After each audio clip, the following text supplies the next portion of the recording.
Father, we declare that we love you.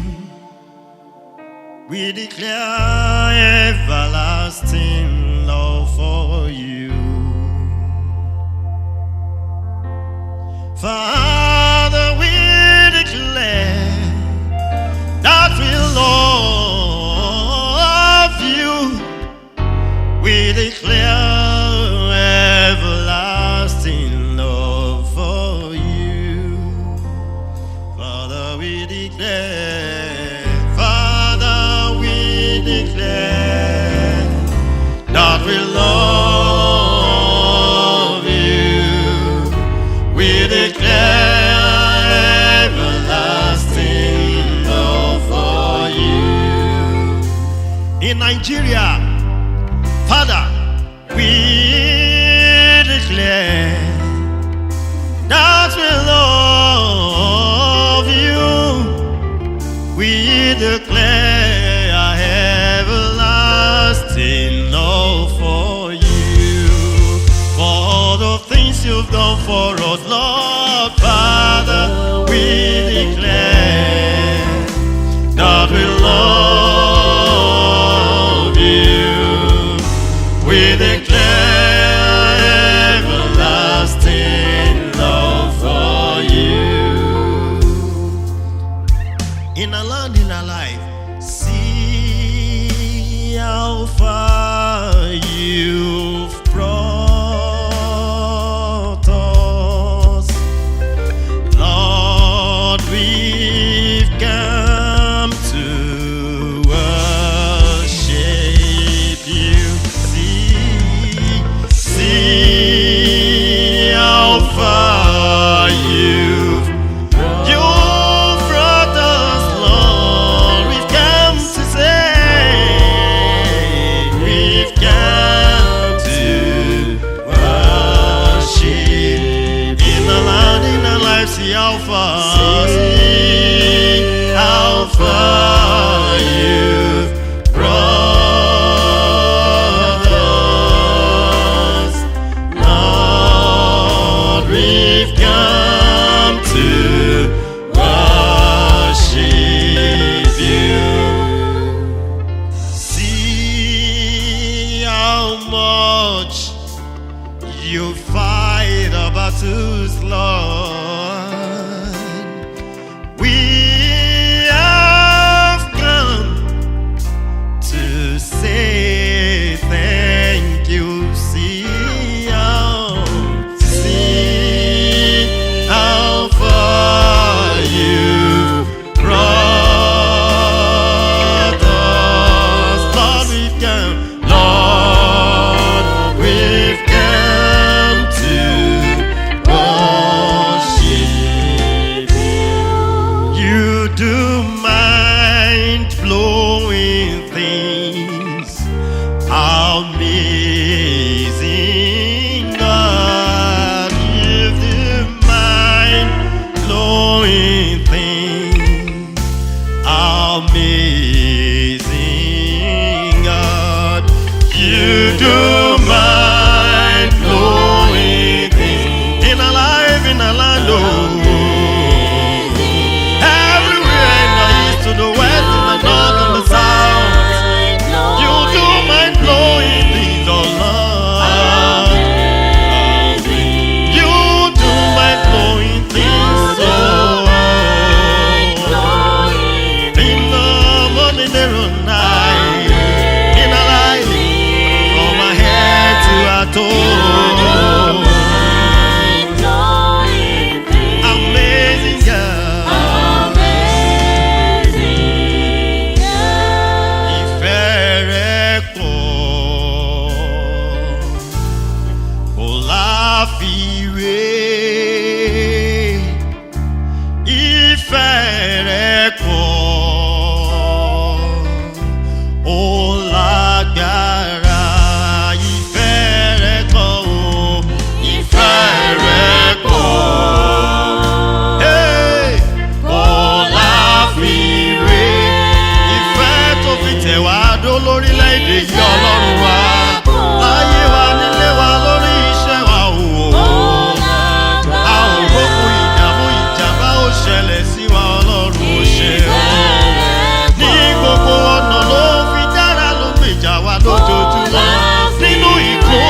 kọjá ohun tí a lè fẹnu sọ.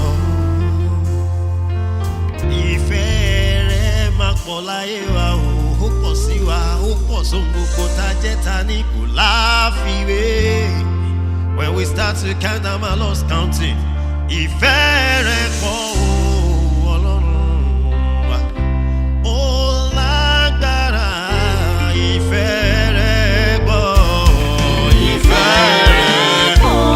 Ìfẹ́ rẹ̀ pọ̀. Ó láfiwé, kò mọ̀ láfijọ́, kò ṣe é bá fi jẹ́ gbẹ́gà Ọlọ́run mi. Ó lágbára o. Láyé wa sọ pé ìfẹ́ rẹ̀ pọ̀ o. Ó láfiwé. We found, we've tested you, you are trusted, Lord. Ó pọ̀, ó pọ̀.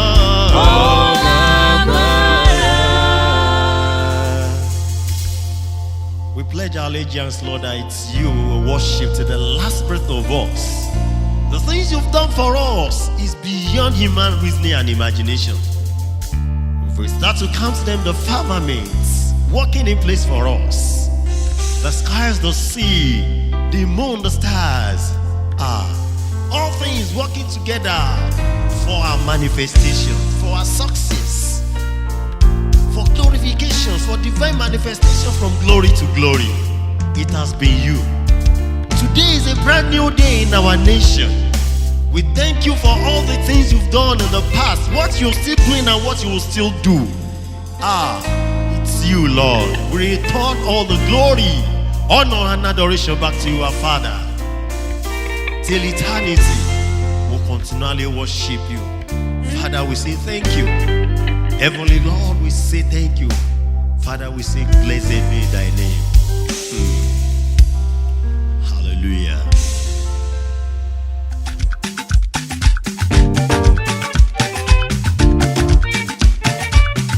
Now, we're gonna do it for God together. 1, 2, 3. Oh! Only you deserve the glory. Only you deserve our praise. Almighty God. Only you deserve our glory. Only you deserve our praise. Almighty God.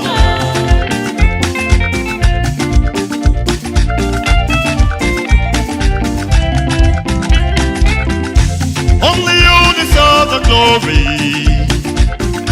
Only you deserve our praise, Almighty God. Only you deserve the glory.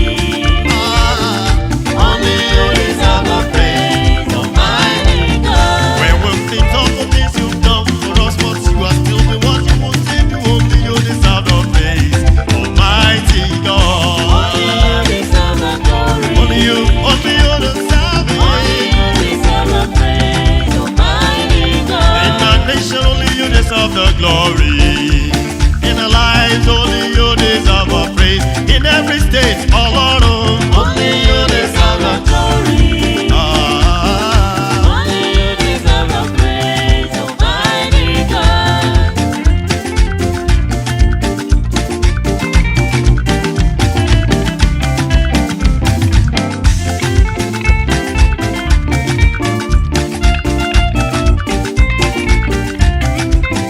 You are the mighty God, the great I am. Hallelujah, hallelujah. Mighty God, oh, the great I am. Hallelujah. You are the mighty God, the great I am. Hallelujah, hallelujah. In exposition. Hallelujah. You are the mighty God, Jehovah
lórílẹ̀‐èdè yìí ọlọ́run olùdáríjì ni olùfẹsẹ̀ jìn gbọ́pẹ́ tí a mú wa olùdáríjì ni olùfẹsẹ̀ jìn Ọpẹ́ tí a mú wá.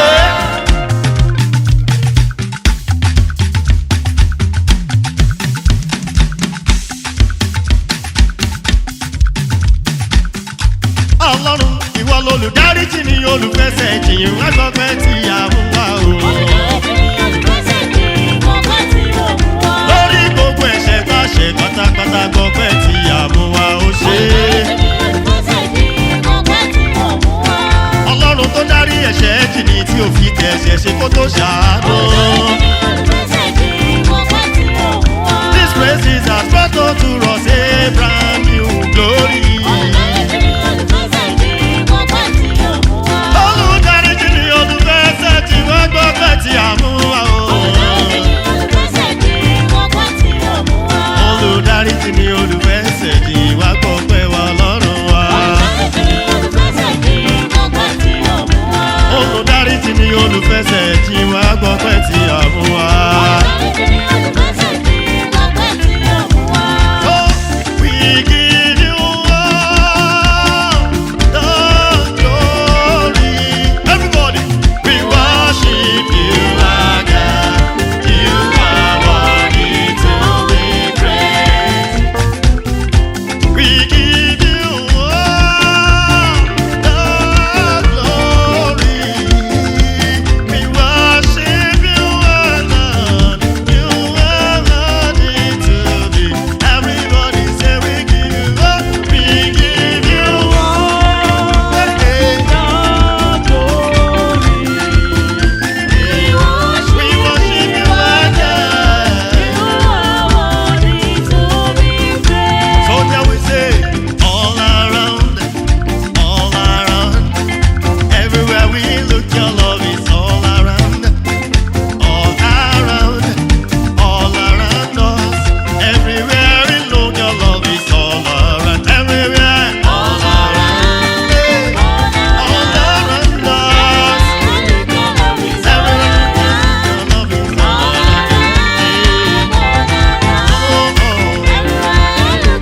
is all around.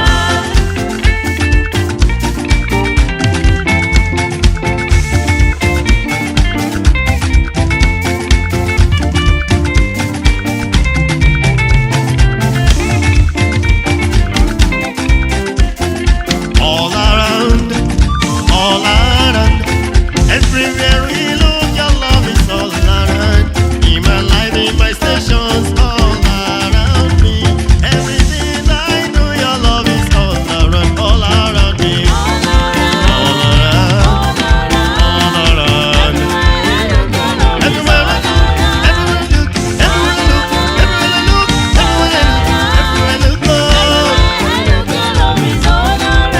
Okay, everywhere I look, your love is all around.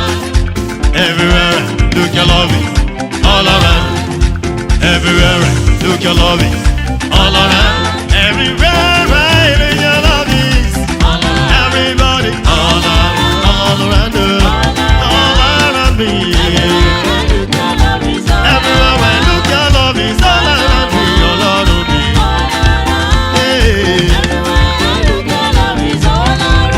Ọlọ́run kò wó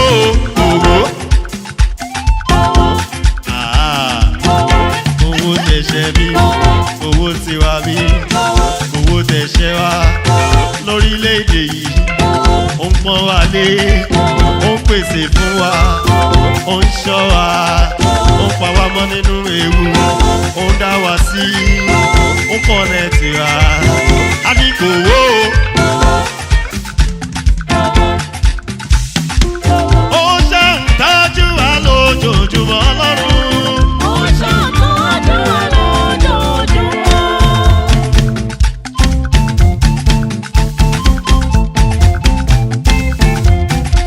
nítorí pé ó tọ́jú wa lórílẹ̀‐èdè yìí ẹ jẹ́ ká jọ sọ wípé ìgbà yìí lọ́la mi ṣẹ̀ṣẹ̀ bẹ̀rẹ̀ àsìkò yìí lọ́la wa ṣẹ̀ṣẹ̀ celebration October 1 bóyá ìgbà yìí lọ́la wa ṣẹ̀ṣẹ̀ bẹ̀rẹ̀ ní Nàìjíríà ìgbà yìí lọ́la wa ṣẹ̀ṣẹ̀ bẹ̀rẹ̀ Àwọn kọrin láti yin Ọlọ́run wa. Ìgbà yìí lolùdáríjì ní ṣẹ̀ṣẹ̀ bẹ̀rẹ̀ pẹ̀lú wa. Ìgbà yìí ni tẹsímọ́nì á pọ̀ sí. Ìgbà yìí lọ́lá sẹ́. Ìgbà yìí lọ́lá ṣẹ̀ṣẹ̀ bẹ̀rẹ̀. Ọlọ́run. Ìgbà yìí lọ́lá wa ṣẹ̀ṣẹ̀ bẹ̀rẹ̀ o. Ilé gbogbo lọ́nà gbogbo every state.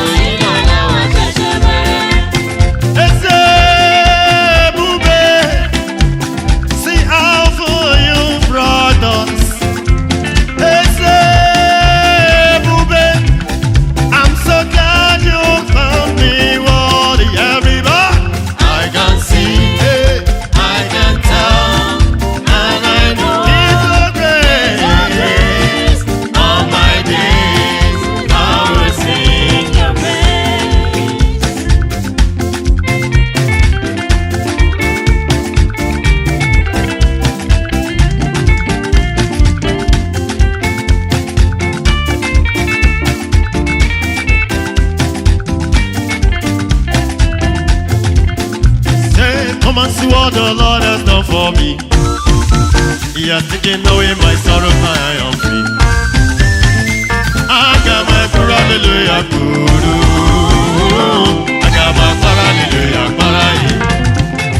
Because of Jesus, every day I shakara I do. Double, double, double blessing I receive. Surely goodness and mercies always shall follow. In Nigeria, everywhere we are into, He has given us victory upon every front boss. He has given us victory, yeah, and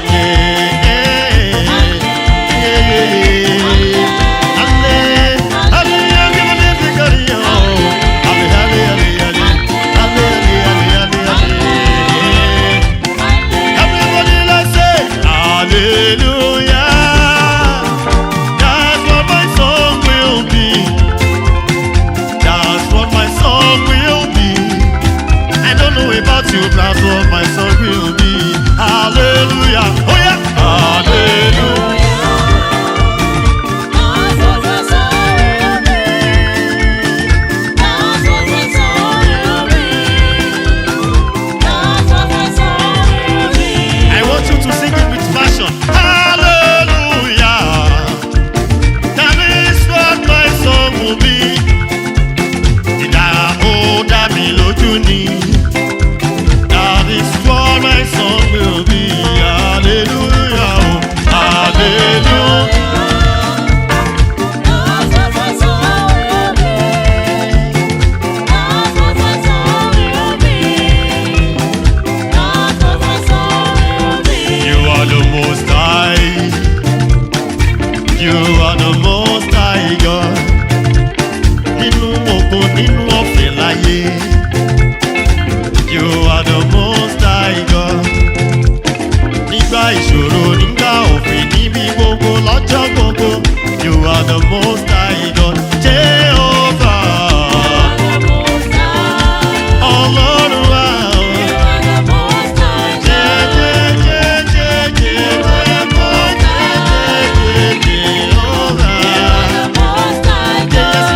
Jésù Kristi Baba.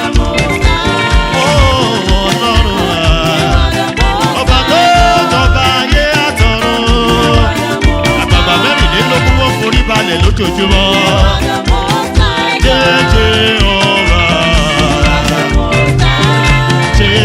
Jehovah. Oya let's say J-E-S-U-S. J-E-S-U-S orúkọ yẹn ó lágbára. Say that J-E-S-U-S. J-E-S-U-S orúkọ yẹn ó lágbára. A ní J-E-S-U-S. J-E-S-U-S orúkọ tàbí nílé tó jẹ́ lájò ní. J-E-S-U-S. J-E-S-U-S orúkọ yẹn. Ó yá sọ pé Jésù ti Násárẹ́tì.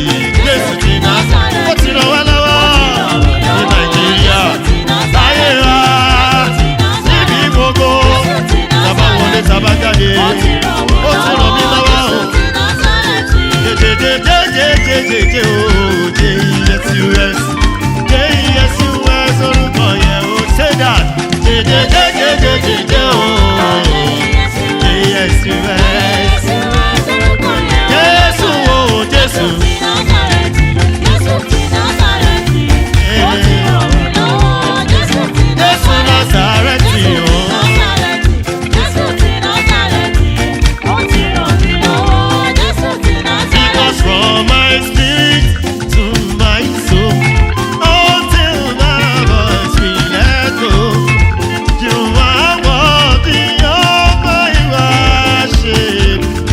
worthy of my feelings, so no from my spirit to my soul. Until you are worthy, Ọlọ́run mi.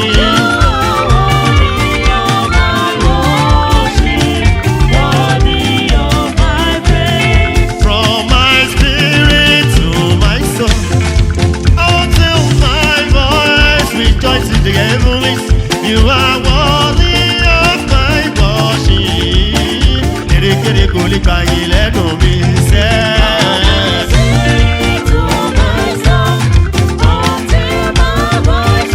You are worthy, oh.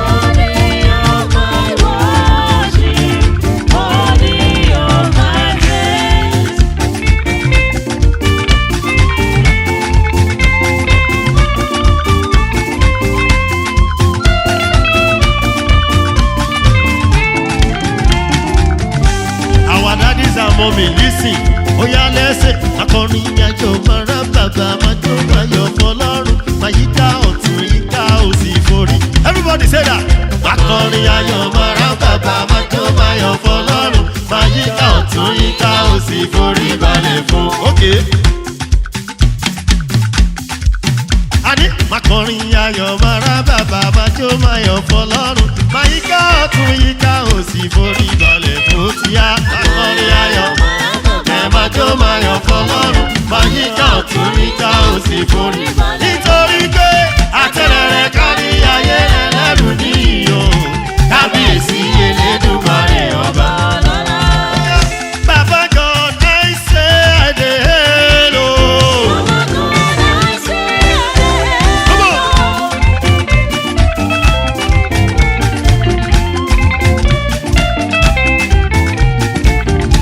Baba God, I say I dey hail o. For the many, many things you've done for me, I've got to say, for all the things you are still doing, you will still do a lot of me. Mo ti ronú mi jinlẹ̀, I say thank you, ẹ ṣé.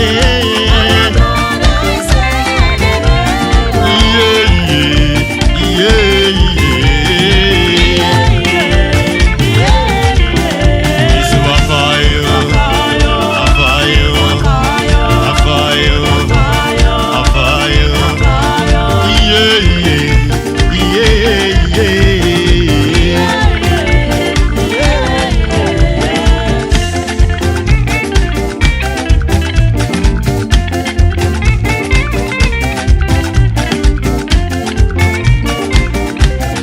Lẹ́sẹ̀ Ọlọ́run mi, Ọlọ́run mi. Ìwọ lójú tí mo fi ríran. Ìwọ mà ní master key tí mo fi ṣílẹ̀kùn. Ìwọ ní lyrics orin tí mo kọ iná ayé. Iná ayé. Kí ni mo ní o? Mo lẹ́mọ̀.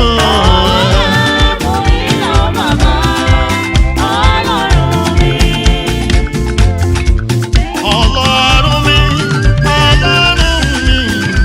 Ìwọ lójú tí mo fi ríran o. Ìwọ mà ní kọ́kọ́rọ́ tí a fi ṣílẹ̀kùn. Ìwọ ní orin tí a ń kọ nítorí wípé iná ayé. Ìyá ni.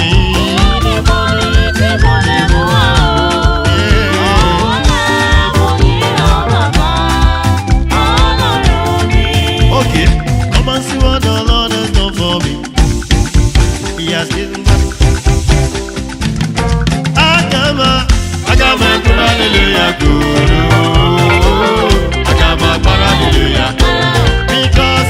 Because of Jesus, because of Jesus, because of Jesus, every day now shakara I do. Double blessing I receive. Yeah.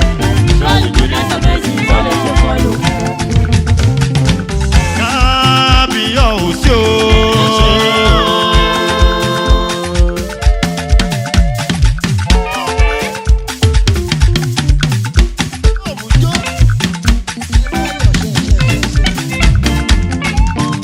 Torí mo ti róhun tí màá fi bọ̀ sámi nínú jẹ́ orí hallelujah ní máa kọ́ lówùrọ̀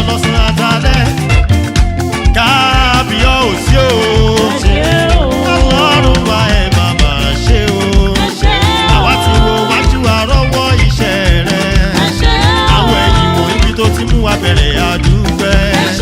Ibi tó bá wà ní lọ́wọ́lọ́wọ́ ìwọ gángan máa níṣẹ́ ìyanu yẹn. Ìwọ lálágbára tó gbàgbára lọ́wọ́ alágbára tó yọ ní lẹ́nu nínú ayé. Ìwọ láyé ti bẹ̀ nínú ayé tó ń jẹ́ ayérayé.